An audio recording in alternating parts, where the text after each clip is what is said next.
live and good morning. 5 a.m. Mester Scrum Show. Hope you're doing well. I did sleep in today. It's terrible. Sometimes I do. Didn't feel too good last night. So I had a rough night sleeping, but sleep's important. Anyway, 5 a.m. Mester Scrum Show. I am Greg Mester, Scrum Master and Agile Coach. And today, there was a question posed the other day. Who is accountable for the results and outcomes in Scrum team? And this was, I want to say, Tibet. And I posted up. I'm going to share. Maybe I could do this. Trying something new. Here's the question that he posed. A tricky question to all the people who do or work in Scrum. Who is responsible for results and outcomes in the Scrum team? And Tibet posted that. Maybe we'll show together and we'll have to do something.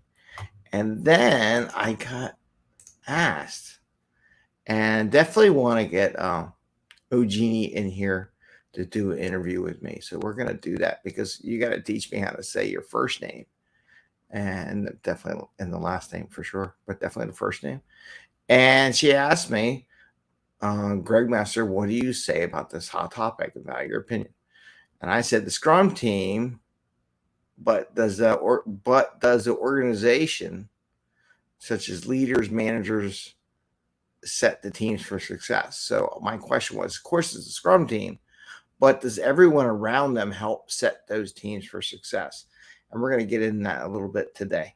So that's the topic, and I want to thank everyone for commenting and sharing with me on LinkedIn and sending out that little challenge out there.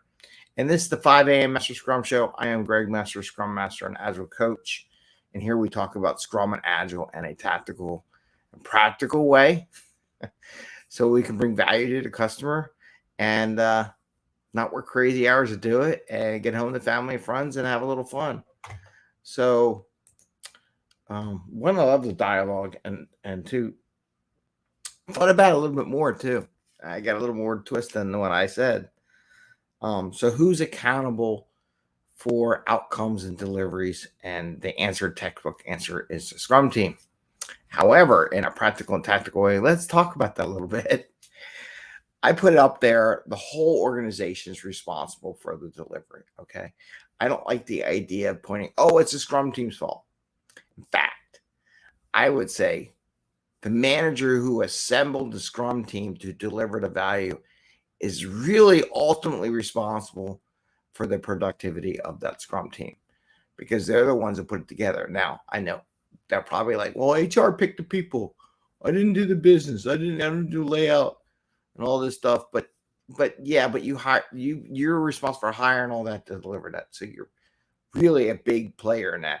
And that's where I think when they say for Scrum Masters to coach up, and that's what Scrum Masters need to do. They need to bond with those managers and work that together. Same as your coaches. And I'll tell you, there's times when I do, and sometimes I don't.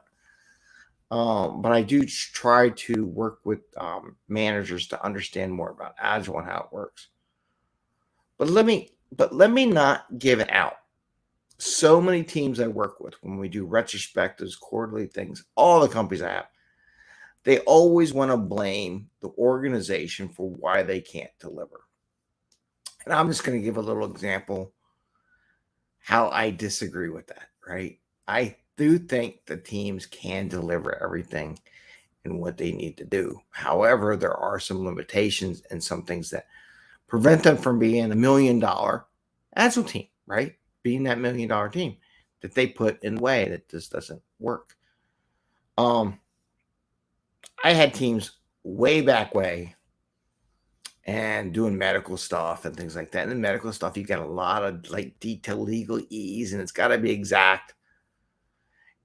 And everyone would blame, I don't have the content, or even business and marketing. It doesn't matter. It's the same phrase. I've pretty much heard it everywhere. Well, I don't have the text content. I don't know what the words are that marketing is going to give me. I don't know what the words are that the business group wants us to publish on the website. I don't know what legal wants to do. And when I hear legal as a PMP for years doing contract negotiation, as soon as I hear legal, I'm like, oh God, we're never, extend the due date when legal gets involved. Unless you've read it correctly, there is a way to do it. Maybe I should do a show on how to talk to legal people in the Agile world or world in general, to be honest with you. So what I would ask them, I said, okay, well, can you build everything from a software perspective? And I was thinking about this a lot the other day. And I know you can do it because I've done it. Build the software in such a way that leaves a variable in there that when you get the legalese, the content, the detailed information, that you can insert it. Now, if you have graphics and pixel perfect stuff and they all want it, that's a different level, right? But if you get the basic idea of what's going on and the people can give you the information, then you have the infrastructure, everything set up, and then you have a product. Even without the legal terminology or the marketing term, you now have a product that your customer can give you anything you want and you can pretty much post it. Now, there's also ways to automate a lot of that stuff. Get that out of the hands of the team and have your customer fill that information in, right? So that's making it better, faster, quicker, and more productive. And those are the kind of things that teams need to think about. They're so quick on blaming other people. And I'll give you one other example. So that's one from a coding perspective.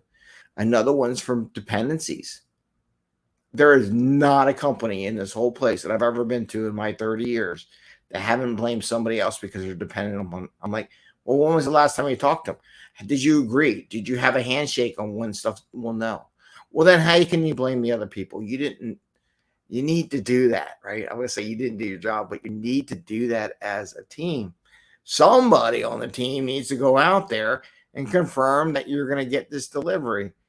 And I've had places where someone said, oh, we're going to deliver it. Me being the Agile coach, I can see everyone's backlog.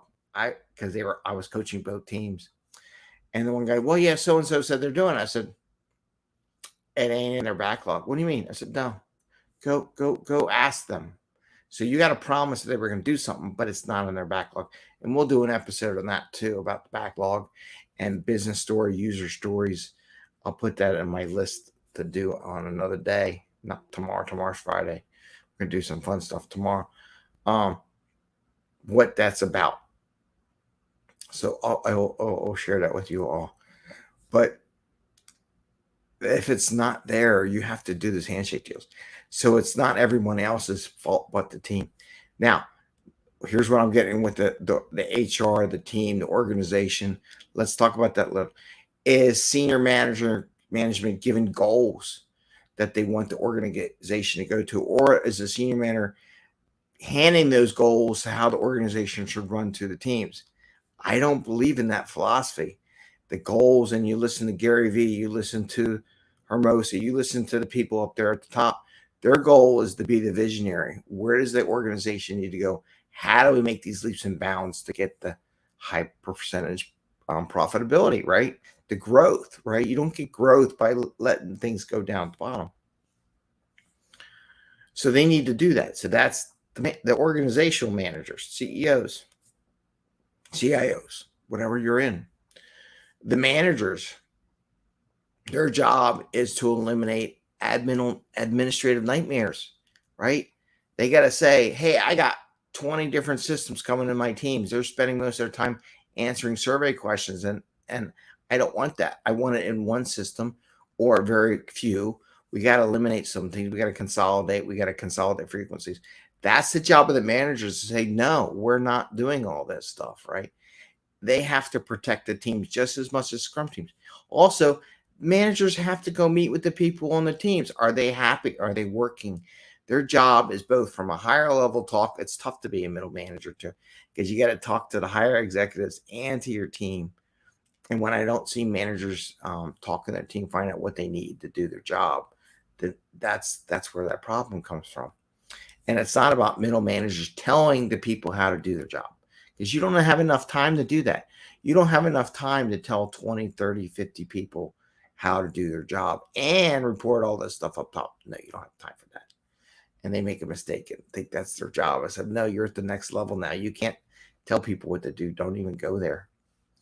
And then also HR. HR is responsible for a lot of this stuff, especially with the cold that came through. I'm going to say the cold because if I say another word, I'll probably get banned. So I'm not going to say the other word. And sorry, it's just not going to do it. When they go out and hire an outsource scattered across the world, and then they want to bring anybody in the office, but they're scattered across the world, whose fault is that? Is that the person who took the job because you offer the job, or the team, or is it yours, right? So there's responsibility in HR.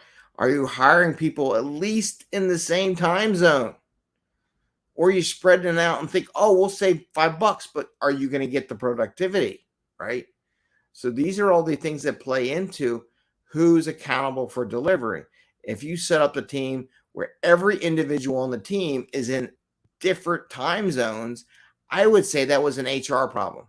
I would say that was a manager problem, right? For building a team scattered like that, there's no interaction. The only interaction you get by email, and you'll get a delay in response and checking and pair programming and all that kind of stuff. The stuff that really produces content.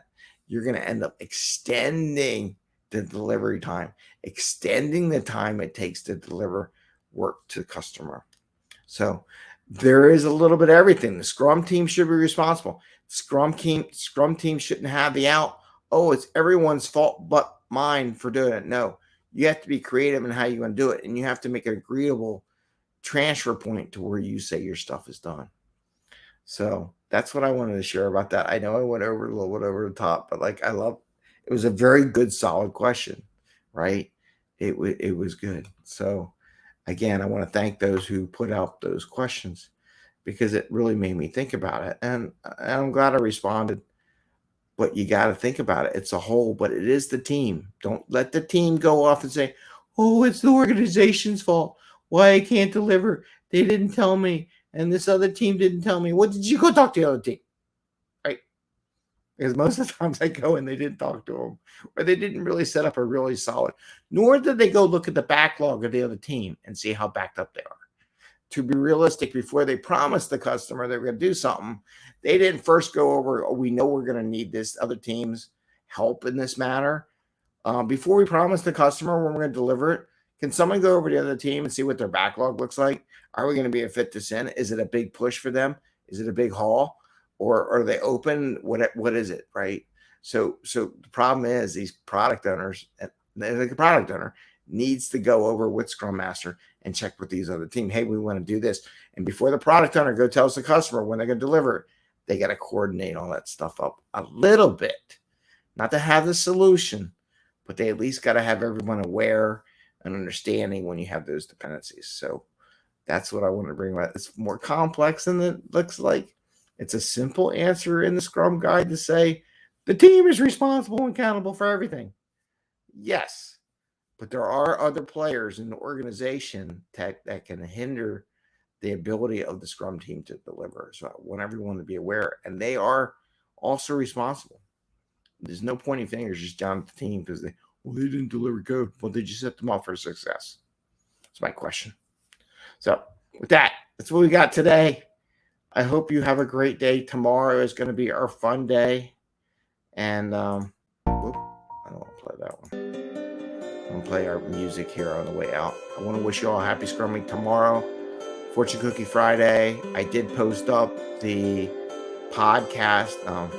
The podcast of the Thursday night program.